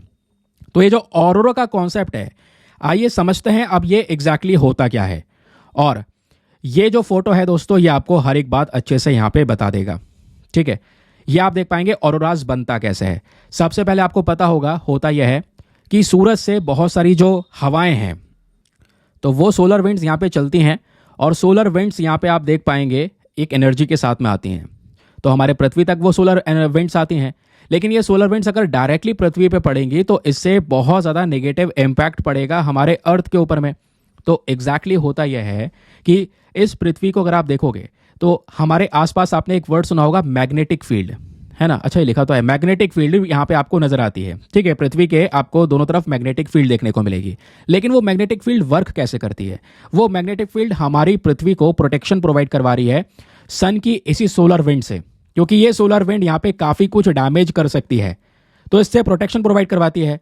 ये मैग्नेटिक फील्ड वर्क कैसे करती है? तो दोस्तों ऐसे आती है मैग्नेटिक फील्ड, फिर इस तरीके से ऐसे आती है, फिर ऐसे ही दोस्तों दूसरी साइड से आपको देखने को मिलेगा। तो यहाँ पे सोलर विंड्स आती तो हैं सही, लेकिन मैग्नेटिक फील्ड की वजह से वो इस तरीके से ऊपर उठ जाती हैं और इस वाले रीजन में हमको नहीं देखने को मिलती। तो ये सोलर विंड्स आती हैं पृथ्वी पे कहाँ से? स्पेशली ऊपर वाले भाग से। तो ऊपर का एरिया यहाँ पे खुला हुआ है, तो इस वाले नॉर्थ पोल में और ऐसे यहाँ पे दोस्तों आपके साउथ पोल में ये सोलर विंड्स आपको देखने को मिल जाती हैं। इस बात का ध्यान में रखिए। ठीक है, ऊपर नॉर्थ पोल और नीचे यहाँ पर साउथ पोल। रीजन क्या है? क्योंकि यहाँ पे मैग्नेटिक फील्ड इस तरीके से हमें प्रोटेक्शन दे रही है, लेकिन ये सोलर विंड्स ऐसे आती हैं और ऐसे यहाँ पर आके इधर हमारे एटमॉस्फेयर में एंटर कर जाती हैं। नाउ अब सवाल यह है कि ये सोलर विंड्स चलो आ गई, हमारे एटमॉस्फेयर में एंटर कर गई, तो ये बादल हरा क्यों दिखाई दे रहा है? तो यही तो ट्विस्ट है। ये जब सोलर विंड हमारे एटमॉस्फेयर के साथ में मिक्स हो जाती हैं, तो दोस्तों मिक्स होने की वजह से यहाँ पर जो स्काई है वो हमको ग्रीन कलर का दिखाई पड़ता है या रेड कलर का दिखाई पड़ता है। इसी को हम क्या बोलते हैं? ऑरोरा बोलते हैं। आई होप आपको यहाँ पर ये बहुत ही सिंपल शब्दों में समझ में आ गया। ऐसा कुछ सीन नजर आता है। अब इसके बारे में कुछ बेसिक फैक्ट्स और जानिए। सर इसको लिखेंगे कैसे? कोई एग्जाम में क्वेश्चन आ गया, जैसा आपकी बार मेंस में सवाल आ गया था, कैसे नोट बनाएंगे? आइए वो आपको बताता हूँ। तो दोस्तों यहाँ पे जब बात करते हैं ऑरोरा की, तो मैं आपको इसके बारे में बता चुका हूँ। कि जो इंडियन इंस्टीट्यूट ऑफ एस्ट्रोफिजिक्स है, इन्होंने यहाँ पर अब की बार एक रेयर ऑरोरा देखा है लद्दाख में। अब ये ऑरोरा लद्दाख तक पहुंचा तो इसका मायने क्या दिखाता है? अब लद्दाख तक ऑरोरा पहुंचा मतलब ये जो सोलर विंड है दोस्तों, ये हमारे इस वाले भाग तक जा रही हैं, केवल ऊपर तक नहीं नीचे तक आ रही हैं। यही तो यहाँ पे हमारे साइंटिस्ट बोलते हैं कि एग्जैक्टली हो ये रहा है कि सोलर एक्टिविटीज बढ़ रही हैं। ऐसी सोलर एक्टिविटी के बढ़ने की वजह से यहाँ पर ये जो ऑरोरा है या इस तरीके से ग्रीन और रेड कलर के स्काईज हैं, वो हमें यहाँ पे अपने लद्दाख वाले रीजन में भी देखने को मिले। समझ गए? तो ऑरोरा क्या है? आपका एक नेचुरल फेनोमेना है जहाँ पे आपका जो स्काई का कलर है हरा, लाल, येलो और वाइट इस तरीके के यहाँ पे नजर आता है।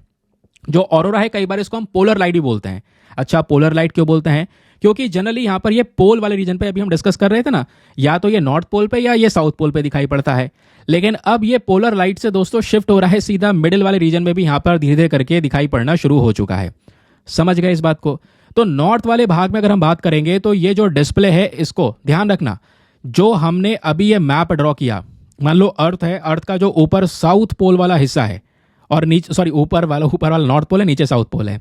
तो ऊपर जो यहाँ पर आपका नॉर्थ वाला हिस्सा है, वहां पे जो ऑरोरा होता है उसको बोलते हैं ऑरोरा बोरियलिस, और जो आपका सदर्न साइड में लाइट्स नजर आती हैं उसको बोलते हैं ऑरोरा ऑस्ट्रेलिस। आप इसको इस तरीके से यहाँ पे ध्यान में रख सकते हैं कि मान लो यहाँ पे नीचे ही आपको ऑस्ट्रेलिया वगैरह देखने को मिलेगा, है ना, उधर की साइड में। तो यहाँ पे जब आएगा तो ये होता है आपका ऑरोरा ऑस्ट्रेलिस, और नॉर्थ में जब देखने को मिलता है तो उसको बोलते हैं ऑरोरा बोरेलिस। यही क्वेश्चन अब की बार यूपीएससी ने पूछ लिया था, याद है ना? ना अब सवाल ये आता है ऑरोरा होता कैसे है, इसके पीछे का प्रोसेस क्या है, ये तो आप पढ़ चुके हैं। ऑरोरा होता है सूर्य की वजह से। सन क्या करता है, बहुत ज़्यादा अपनी जो सोलर विंड्स हैं या जो हीट है वो हमारी साइड में भेज रहा होता है, बहुत सारी एनर्जी आ रही होती है। अब अर्थ के पास में एक शील्ड है, प्रोटेक्शन है, वो है मैग्नेटिक फील्ड। लेकिन मैग्नेटिक फील्ड दोस्तों किस तरीके से वर्क करती है मैंने आपको बता दिया। अब वो सोलर स्टॉर्म यहाँ पे ऊपर की साइड से हमारे एटमॉस्फेयर में एंटर कर जाता है, और जब ये सोलर स्टॉर्म हमारे पृथ्वी के एटमॉस्फेयर में एंटर कर जाता है, उसके साथ मिक्स हो जाता है, तो यहाँ पे जो हमारे पार्टिकल्स, एटमॉस्फेयर के जो पार्टिकल्स हैं उनके साथ में ये इंटरैक्ट करता है, गैसेस के साथ में इंटरैक्ट करता है, जिसकी वजह से यहाँ पर क्या होता है, ये जो ग्रीन लाइट है या रेड लाइट है इस तरीके के यहाँ पे ये नजर आते हैं। बाकी ये फोटोज मैं आपके साथ में शेयर कर चुका हूँ तीनों के तीनों। ठीक है, क्लियर हो गया? मजा आ गया समझने में आर्टिकल को? चलिए फिर अगले न्यूज आर्टिकल पर आते हैं, देरी किस बात की। अगला आर्टिकल भी बहुत ही ज्यादा काम का देखने को मिलेगा। यहाँ पे राइटर क्या बात करते हैं, आइए समझते हैं। तो यहाँ पे एग्जैक्टली क्या हो रहा है, एक व्यक्ति है जिनका नाम है कोरिया, स्पेशली चार्ल्स कोरिया यहाँ पर इनका पूरा नाम है। अब चार्ल्स कोरिया ना बहुत ज़्यादा यहाँ पे चर्चाओं में आ चुके हैं क्योंकि एक इंपॉर्टेंट आर्किटेक्ट ये रह चुके हैं। अब होता यहाँ पे यह है कि इन्हीं के नाम पर ना बहुत सारे कॉन्फ्रेंस होते हैं, और एक कॉन्फ्रेंस चलता है जिसका नाम है जेड एक्सिस कॉन्फ्रेंस। क्या? जेड एक्सिस कॉन्फ्रेंस, ये वर्ड यहाँ पे ध्यान में रखिए। तो जाने माने आर्किटेक्ट हैं, अर्बन प्लानर हैं जिनका नाम है चार्ल्स कोरिया। इनका जो काम है बहुत ही ज़्यादा यहाँ पर प्रशंसनीय रहा है। जो चार्ल्स कोरिया हैं इनकी डेथ हो चुकी थी साल 2015 में। तो उनके जो आइडियाज़ थे कि कैसे बिल्डिंग्स को क्रिएट करना है ना, इन सब चीज़ों को लेकर जो आइडियाज़ थे वो आज भी शेयर किए जाते हैं। तो कंस्ट्रक्शन को लेकर चार्ल्स कोरिया के आइडियाज़ को लेकर जो डिस्कशन चलता है वो इसी कॉन्फ्रेंस में चलता है जिसको बोलते हैं जेड एक्सिस कॉन्फ्रेंस। तो अब की बार ये जो कॉन्फ्रेंस आप देख पाएंगे ये हुआ है मुंबई में। तो उस कॉन्फ्रेंस में कई सारे लोग प्रेजेंट है जो ऐसे टॉपिक्स के ऊपर में डिस्कशन कर रहे हैं। तो एग्जामिनेशन के लिए क्या रिलेवेंट है, यहाँ पे कोई ज़्यादा चीज़ नहीं है। एग्जामिनेशन के लिए आपको पता होना चाहिए कि जो ये चार्ल्स कोरिया है ये कौन थे, इनका कॉन्ट्रीब्यूशन क्या रहा है, इन्होंने आर्किटेक्ट के मामले में क्या क्या भारत को दिया है, भारत के लिए इंपॉर्टेंस क्या है, जेड एक्सेस कॉन्फ्रेंस क्या है, इस कॉन्फ्रेंस में क्या होता है। ये कुछ 4-5 बेसिक चीज़ें हैं, अगर एग्जाम में क्वेश्चन आया तो यहीं से आएगा। और वो कैसे सॉल्व करना है, आइए चलिए मैं आपको इसके बारे में बताता हूँ। ठीक है, तो हम बात कर रहे थे चार्ल्स कोरिया के बारे में, ये रहा आपके सामने सारी की सारी डिटेल। तो हुआ क्या है, खबर मैं आपको बता चुका हूं। छठा जेड एक्सिस कॉन्फ्रेंस ऑर्गेनाइज किया गया चार्ल्स कोरिया फाउंडेशन की साइड से। सीसीएफ मतलब ये फाउंडेशन है जो उनके नाम पे चलता है। तो वहीं पे ये सब डिस्कशन हुआ। जेड एक्सिस कॉन्फ्रेंस क्या होता है कि सर ये एक ऐसा प्लेटफॉर्म है जहां पे हम डिस्कशन करते हैं आर्किटेक्चर को लेकर, अर्बन प्लानिंग को लेकर या उससे संबंधित जितने भी फील्ड्स हैं उसके ऊपर। और इस कॉन्फ्रेंस में होता क्या है, जितने भी हमारे प्रोफेशनल्स हैं, स्कॉलर हैं, एंथुसियास्ट हैं, सबको साथ में लेकर आया जाता है। वो सब मिलकर नए नए आइडियाज़ को एक्सप्लोर करते हैं, है ना। उसके अलावा यहाँ पर इनका एक बहुत बड़ा कंट्रीब्यूशन देखने को मिलेगा इन पर्टिकुलर एरियाज में। उसके अलावा ये जो कॉन्फ्रेंस आपको देखने को मिलेगा, यहाँ पे हम इंपॉर्टेंस समझते हैं चार्ल्स कोरिया का जो डेडिकेशन था स्पेशली उस चीज़ को लेकर कैसे उन्होंने यहाँ पर इंफ्रास्ट्रक्चर को डेवलप किया, स्पेशली नेचर को ध्यान में रखते हुए, वो यहाँ पे हम डिस्कस करते हैं। तो चार्ल्स कोरिया कौन है? ये वो व्यक्ति यहाँ पर आपको देखने को मिलेंगे जिनका फोटो नीचे दिख रहा होगा। एक इन्फ्लुएंशियल आर्किटेक्ट हैं, अर्बन प्लानर हैं, और माना जाता है कि जो आर्किटेक्चर है ना, उसमें इन्होंने एक नेचर का बहुत इंपॉर्टेंट कॉन्सेप्ट ऐड किया। स्पेशली यहाँ पे जो चार्ल्स कोरिया के इंपॉर्टेंट प्रोजेक्ट है उसमें यहाँ पे आता है गांधी मेमोरियल म्यूजियम, इन्हीं के थ्रू डिज़ाइन किया गया। भारत भवन, जवाहर कला केंद्र, मध्य प्रदेश विधान भवन, ये सब कुछ आपको देखने को मिलेगा। चार्ल्स कोरिया यहाँ पे जाने जाते हैं अपने एक इम्पॉर्टेंट चीज़ की वजह से। इन्होंने यहाँ पर यह बताया कि जो लोअर मिडिल क्लास फैमिलीज़ हैं उनकी जो ज़रूरत है, उनका जो घर की ज़रूरत है वो कैसा होना चाहिए, और ये आइडिया प्रपोज किया। एक नवी मुंबई का आइडिया लेकर आया, सरकार को ये आइडिया दिया, और इनके प्रपोजल के बाद में ये नवी मुंबई का आइडिया जो है एक्सेप्ट भी किया गया। और ये व्यक्ति सर्व करते हैं एज अ चीफ आर्किटेक्ट इस शहर के लिए, समझ गए। और उसके अलावा industrial development corporation of Maharashtra में भी यहाँ पर सर्व करते हैं। तो ये इनका एक इंपॉर्टेंट रोल रहा है। तो चार्ल्स कोरिया कौन है, ध्यान रखिएगा। बेसिक फैक्ट आपको पता चल गया है। बाकी यहाँ पर जेड एक्सेस कॉन्फ्रेंस, आपसे क्वेश्चन बन सकता है कि बताइए जेड एक्सेस कॉन्फ्रेंस हाल ही में न्यूज़ में था, ये किस चीज़ से रिलेटेड है? तो आपको पता होना चाहिए, यहाँ पे आर्किटेक्चर, अर्बन प्लानिंग और इससे संबंधित बाकी सारे फील्ड्स को लेकर डिस्कशन चलता है। तो ये वाला आर्टिकल भी हो गया हमारा समाप्त। चलिए अगले न्यूज़ आर्टिकल पर आते हैं। अब दोस्तों ये है हमारा आज का एडिटोरियल सेक्शन, है ना, पेज नंबर 6 आपका एडिटोरियल सेक्शन। लेकिन 2 एडिटोरियल आपको देखने को मिलेंगे। इसमें सबसे ज़्यादा काम का ये वाला एडिटोरियल है जहाँ पे बात हो रही है रेलवे में सुरक्षा की। अभी रिसेंटली हमने एक और बड़ा हादसा देखा है रेलवे का, उसी को लेकर ये आर्टिकल पब्लिश हुआ कि रेलवे सिस्टम में सुरक्षा देने के लिए हम क्या क्या चीज़ें कर सकते हैं। आज हमारा पूरा का पूरा रेलवे सिस्टम कौन कौन से चैलेंजेस से गुजर रहा है, उन चैलेंजेस को सॉल्व करने के लिए क्या वे फॉरवर्ड हो सकता है, वो सब कुछ इस आर्टिकल में डिस्कस किया जाएगा। फिर उसके बाद में बगल में एक आर्टिकल ये लिखा हुआ है, ये इतना काम का नहीं है यार, क्योंकि यहाँ पे मेंशन किया है कि देखो, मैं आपको वैसे ही बता देता हूँ, एक ओवरव्यू दे देता हूँ, क्योंकि आर्टिकल पढ़ चुका हूं ना, तो इसका इंपॉर्टेंस इतना नहीं है। एक तरफ दोस्तों आप क्वाड ग्रुप के बारे में जानते हैं। क्वाड ग्रुप क्या है? Coordinated security dialogue. तो यहाँ पे 4 देश आपको देखने को मिलेंगे, इंडिया है, ऑस्ट्रेलिया है, जापान है और आपको यूएसए देखने को मिलेगा। क्वाड ग्रुप को कभी कभी हम बोल देते हैं ये मिनी नेटो का काम करेगा। क्वाड ग्रुप ऐसा ग्रुप बनाया गया है जो इंडो पैसिफिक रीजन के अंदर में चाइना को टैकल करेगा। स्पेशली चाइना को टैकल करने के लिए इस क्वाड ग्रुप को बनाया गया, ऐसा यहाँ पर कई सारी जगह पर मेंशन किया जाता है। समझ गए इस बात को? अब दोस्तों बोला यह जा रहा है कि भारत को यहां पर कई सारे चैलेंजेस फेस करने को मिलते हैं आज के समय पर चाइना के साथ में। आज हम देखते हैं चाइना के साथ में बॉर्डर पर विवाद चल रहा है इंडिया और चाइना के बीच में, है ना। लद्दाख वाले रीजन में दोस्तों हम देख सकते हैं, गलवान वैली पे हम यहां पर लगातार बहुत सारे जो डिस्प्यूट्स हैं वो देख सकते हैं। तो क्या इंडिया जो क्वाड ग्रुप है उसकी मदद से चाइना को टैकल कर सकता है? तो राइटर बोलते हैं देखिए, क्वाड ग्रुप अगर यहाँ पे सपोर्ट कर रहा है हर एक चीज़ को, तो वहाँ पर उनका भी एक बहुत बड़ा इंटरेस्ट है। स्पेशली यूएस भारत को अगर सपोर्ट करेगा चाइना से भिड़ने के लिए, तो यहाँ पे यूएसए का एक बहुत बड़ा इंटरेस्ट है, क्योंकि यूएसए चाइना के बीच में अपने आप में एक कॉन्फ्लिक्ट आपको देखने को मिलेगा।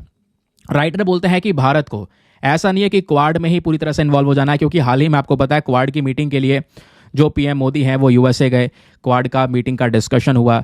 तो हमें ऐसा नहीं है कि दोनों साइड में से कहीं पर बायस होना है। राइटर बोलते हैं ऐसा भी ना हो कि भारत सीधा यहाँ पे क्वाड पे ही डिपेंडेंट हो जाए। देखिए, चाइना के साथ में भी रिलेशंस को मेंटेन करना जरूरी है। चाइना के साथ में भले ही बॉर्डर पर विवाद चल रहा है, उस बॉर्डर के विवाद को हम आराम से रिजॉल्व कर सकते हैं बातचीत करके, बट अभी वो रिजॉल्व नहीं हुए हैं, लेकिन डिस्कशंस होके क्या काम किया जा सकता है। दूसरी बात, अगर हम चाइना को देखेंगे तो हमारा पड़ोसी देश है।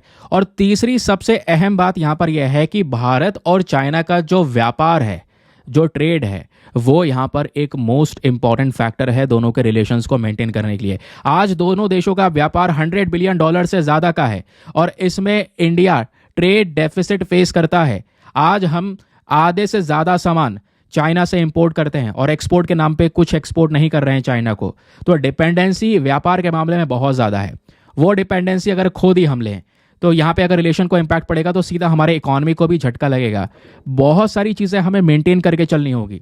ऐसा नहीं है केवल क्वाड की तरफ जाना है, चाइना के अगेंस्ट में जाना है, या चाइना के प्रति जाना है, क्वाड के अगेंस्ट में जाना है, क्योंकि चाइना को दूसरी तरफ डराने के लिए यहाँ पे क्वाड भी जरूरी है, क्योंकि चाइना कहता ही है क्वाड बनाया गया है चाइना को टैकल करने के लिए। तो इंडिया ने जो पॉलिसी अपनाई है दोनों चीज़ों को बैलेंस करके चलने में, वो ज़्यादा बेटर है। इसी चीज़ को हमें मेंटेन करके रखना होगा।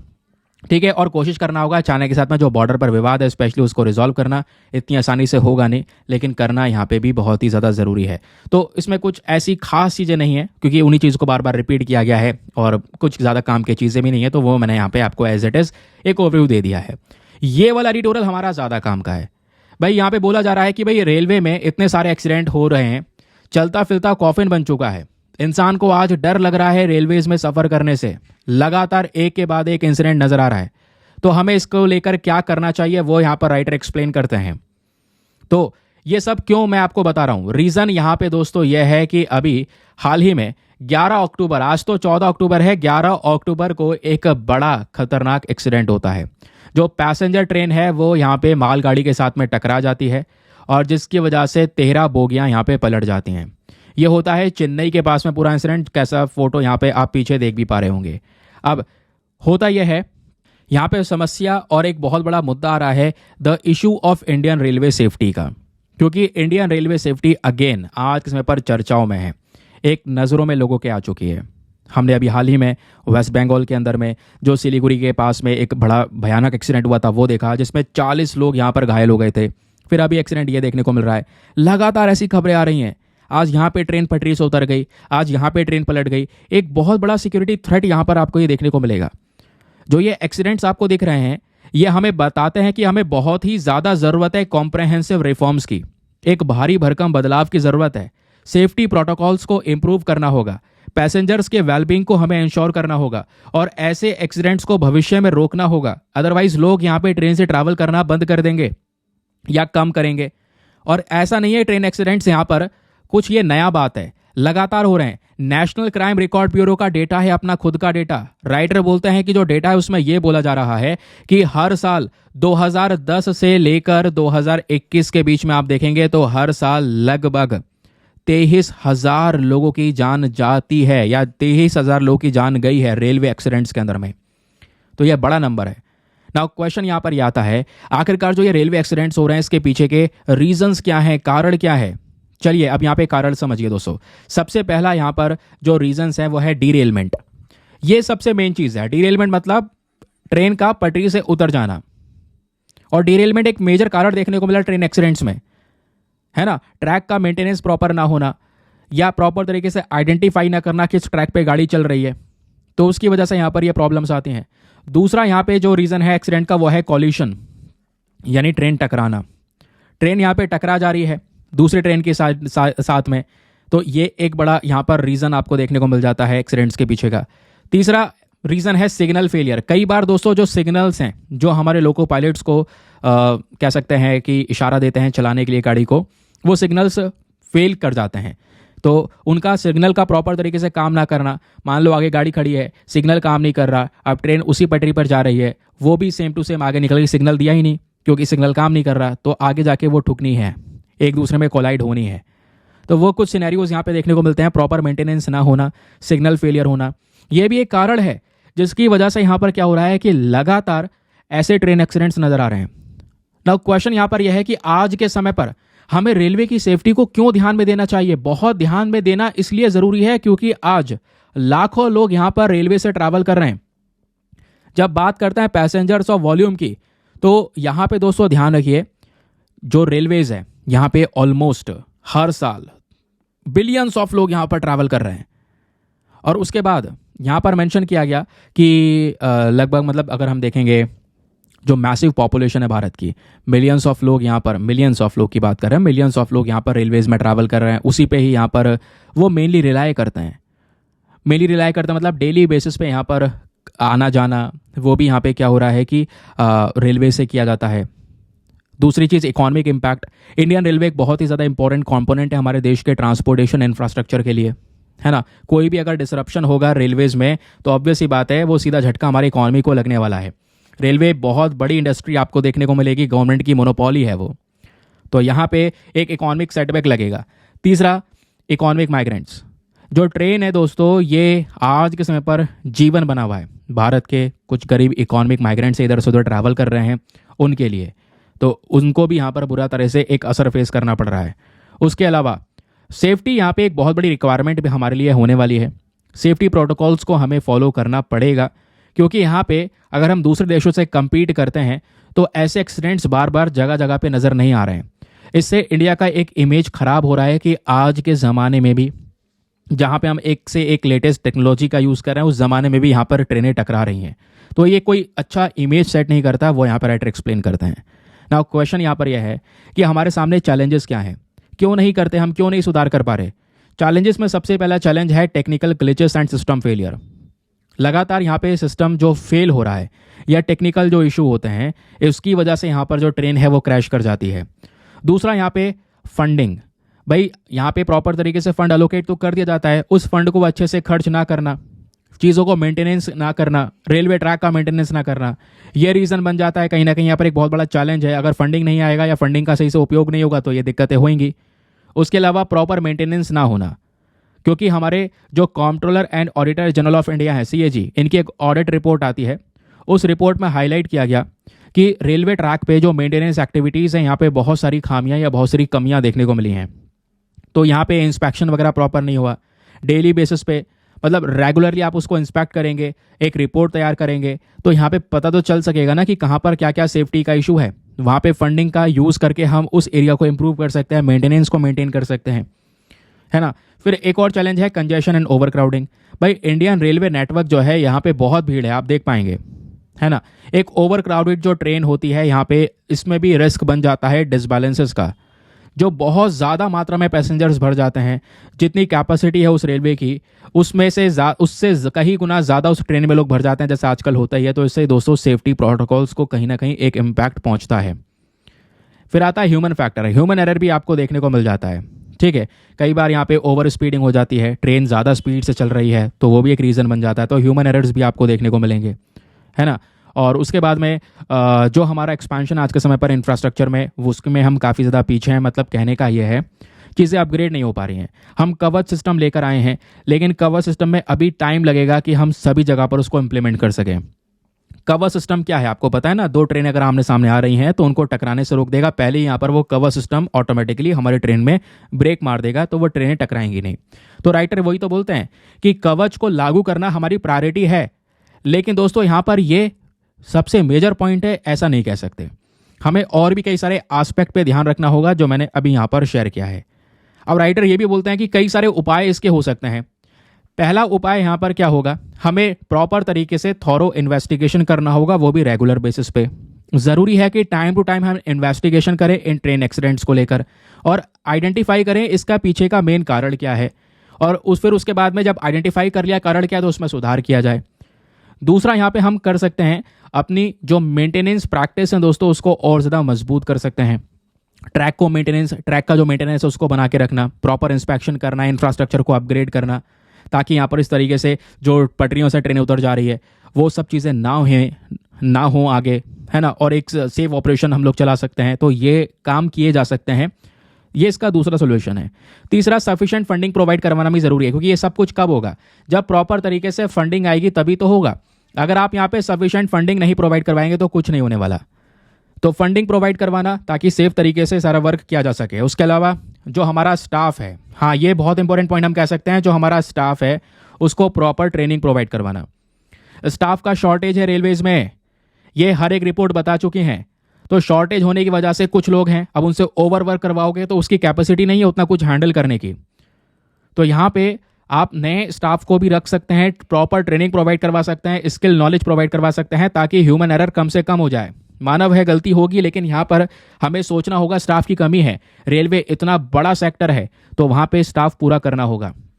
सेफ्टी को प्रायोरिटी पे रखना होगा, क्योंकि यहाँ पे छोटे मोटे चीज़ की बात नहीं हो रही है, लाखों लोग यहाँ पर ट्रैवल कर रहे हैं, तो सभी को यहाँ पर ध्यान में रखना होगा। एक सेफ्टी रेगुलेटरी बॉडी हम बना सकते हैं। लास्ट में राइटर बोलते हैं एक बॉडी ही बना दो, पूरी एक नई बॉडी बना दो, जिसका मेन काम होगा वो हमारे रेलवे सेक्टर के सेफ्टी स्टैंडर्ड्स को देखने का काम करेगा। इसमें प्राइवेट ऑपरेटर्स को लेकर आ सकते हैं, नई हाई स्पीड कॉरिडोर्स वगैरह, ये सब चीज़ें यहाँ पर लेकर आई जा सकती हैं। और इन लोगों का मेन काम होगा कि केवल और केवल रेलवेज में जो खामियां हैं स्पेशली उनको इन्वेस्टिगेट कर सकें। समझ गए? ठीक है, आई होप आपको यहाँ पर बढ़िया तरीके से क्लैरिटी मिल चुकी है। चलिए फिर ये समझ में आ चुका है तो आते हैं अगले न्यूज़ आर्टिकल पर। आज का वर्ड ऑफ द डे, तो आज का वर्ड ऑफ द डे है आइडिएट। आइडिएट मतलब क्या होता है, इसका मतलब होता है, देखो अब वर्ड ऑफ द डे मैंने कल भी दिया था, तो मेक श्योर करना इसको लेकर सेंटेंस बनाओ आप सभी लोग नीचे कमेंट सेक्शन में। आइडिएट मतलब होता है, to ideate is to form an idea और कॉन्सेप्शन ऑफ समथिंग। कहने का मतलब है किसी विचार को बनाना, है ना, किसी सोच को निर्माण करना, किसी सोच को बनाना, तो उसको हम लोग बोल सकते हैं अपना आइडिया फॉर्म करना, आइडिया तैयार करना, उसको बोल सकते हैं आइडिएट। अब चलिए इसी वर्ड आइडिएट का यूज़ करके नीचे कमेंट सेक्शन में एक सेंटेंस बनाओ। सेंटेंस बनाओगे तभी हेल्प करेगा, सेंटेंस बनाओगे इससे दोस्तों आपका वोकैब इंप्रूव होगा, ठीक है, आप इनका यूज़ कर पाएंगे अपने मेंस क्वेश्चंस के अंदर में, तो डायरेक्टली आपको वो हेल्प करने वाला है। उसके बाद चलिए आते हैं प्रीलिम्स वाले क्वेश्चन पर। स्टार्टिंग में आपको क्वेश्चन दिया था ना कि भाई इसका उत्तर देना है, तो यहाँ पे आपसे पूछा गया था वो कौन सा डैम है जो कृष्णा नदी पर बना हुआ है, one of the largest dam है और इरिगेशन और हाइड्रो इलेक्ट्रिक पर्पस दोनों पर्पस के लिए इसका यूज़ किया जाता है। तो इसका सही उत्तर है दोस्तों ऑप्शन नंबर सी, वो है हमारा नागार्जुना सागर डैम, ठीक है। तो ये ध्यान रखिए, नागार्जुना सागर डैम एक one of the largest dam है पूरे वर्ल्ड में, जिसको कृष्णा नदी पे बनाया गया है, और ये dam irrigation hydro electric purpose दोनों ही यहाँ पर अपने टारगेट को पूरा करता है। हमें पानी प्रोवाइड करवाता है, स्पेशली आंध्र प्रदेश तेलंगाना के कई सारे डिस्ट्रिक्ट्स को इलेक्ट्रिसिटी जनरेट करता है, देश को वो बिजली भी प्रोवाइड करवाता है। तो ये बात हो गई यहाँ पे हमारे नागार्जुना सागर डैम की। लेकिन लास्ट में आपको एक और चीज़ पूछा गया था, स्टार्टिंग में आपको जो प्लेसेस एंड न्यूज़ का क्वेश्चन होता है, वहाँ पे मैंने बोला था गोदावरी नदी को मैप में अच्छे से जाकर देख लेना। नहीं देखा है तो कोई बात नहीं, आइए मैं आपको इसके बारे में बताता हूँ, लेकिन देखना होगा और नीचे कमेंट सेक्शन में लिखना भी है। गोदावरी नदी दोस्तों भारत की दूसरी सबसे बड़ी नदी देखने को मिलती है गंगा के बाद, और थर्ड लार्जेस्ट इंडियन मतलब देखने को मिल जाती है। ये सेकंड लार्जेस्ट रिवर है गंगा के बाद में, और थर्ड लार्जेस्ट देखने को मिलती है भारत के अंदर में, जो लगभग 10% भारत के जोग्राफिकल एरिया को कवर करती है। गोदावरी नदी को दक्षिण गंगा के नाम से भी जानते हैं, स्पेशली यहाँ पे अगर हम मैप में देखें तो सदर्न वाले पोर्शन में आपको ये नजर आएगी। ये है यहाँ पे दोस्तों गोदावरी नदी जो मैं यहाँ पे ड्रॉ कर रहा हूँ। चलो एक मिनट, अभी ड्रॉ नहीं की है, अब ड्रॉ करता हूँ। ये आप देख पाएंगे ये नदी यहाँ पर बह रही है और इस तरीके से होते हुए कई सारे राज्यों से गुजरते हुए और आकर सीधा हमारे बे ऑफ बंगाल में गिर जाती है, बंगाल की खाड़ी में गिर जाती है, ठीक है, क्लियर हो गया। तो गोदावरी नदी कहाँ से बनकर आती है ये आपको पता है, एक हिल है जिसका नाम है त्रियंबक हिल, इन पहाड़ियों से दोस्तों गोदावरी नदी बनकर आती है। क्लियर हो गया, ये समझ में आ गया। अब इसका कोर्स क्या है दोस्तों, जो ये नदी का ओरिजिन है कहाँ से होता है, जो ब्रह्मगिरी माउंटेन है त्र्यंबकेश्वर में, स्पेशली महाराष्ट्र के अंदर नासिक डिस्ट्रिक्ट में, इन्हीं पहाड़ों से नदी बनकर आती है। 1465 किलोमीटर का लेंथ है इस पूरे नदी का, और फाइनली जाके बे ऑफ बंगाल में खाली हो जाती है आंध्र प्रदेश से होते हुए। और ध्यान रखिए ये जो हमारी नदी है वो मेनली तो 3 स्टेट से गुजरती है, लेकिन इस नदी का बेसिन कई सारे राज्यों में फैला हुआ है। अगर मेजर 3 स्टेट्स की बात करेंगे तो वो आपका महाराष्ट्र, तेलंगाना और आंध्र प्रदेश देखने को मिल जाएगा। लेकिन दोस्तों महाराष्ट्र, तेलंगाना, आंध्र प्रदेश के अलावा गोदावरी नदी का जो बेसिन है यह मध्य प्रदेश, कर्नाटका और साथ ही साथ में छत्तीसगढ़ और ओडिशा के कुछ हिस्सों तक फैला हुआ है। समझ गए? तो मेजर 3 स्टेट्स पूछ जाएंगे तो ये 3 स्टेट्स हैं, पूरा बेसिन पूछा जाएगा तो ये बाकी सारे स्टेट्स के नाम भी आपने लिखने होंगे। नाउ अब बात आती है यहाँ पर इसके सहायक नदी की। तो जब बात आती है ट्राइब्यूटरीज की तो ध्यान रखिए दोस्तों, गोदावरी नदी की जो प्रिंसिपल ट्राइब्यूटरीज हैं, जो सहायक नदियां हैं, इसमें आता है प्रवरा, पूर्णा, मंजरा, पेनगंगा, वारधा, वैनगंगा, प्रणहिता, उसके अलावा यहाँ पर इंद्रावती, मानेर, साबरी, ये कुछ इंपॉर्टेंट नदियां हैं जो यहाँ पे गोदावरी की सहायक नदी हैं। सहायक नदी कौन सी होती हैं? जो एक बड़ी सी नदी जा रही है उसमें छोटी छोटी नदियां आकर मिल रही हैं, तो उसको यहाँ पर हम लोग क्या बोलते हैं? सहायक नदी बोलते हैं। ठीक है, समझ में आ गया। अब ये देखिए दोस्तों, जैसे यहाँ पे गोदावरी नदी जा रही है, इसमें हम लोग बात करते हैं पूर्णा, पेनगंगा, वारधा, वैनगंगा, इंद्रावती, ये कुछ नदियाँ आ रही हैं और आके यहाँ पे गोदावरी में मिल जा रही हैं। ये सब यहाँ पे गोदावरी की ट्राइब्यूटरीज हैं, यानी सहायक नदियाँ हैं। क्लियर हो गया? चलिए आगे आते हैं।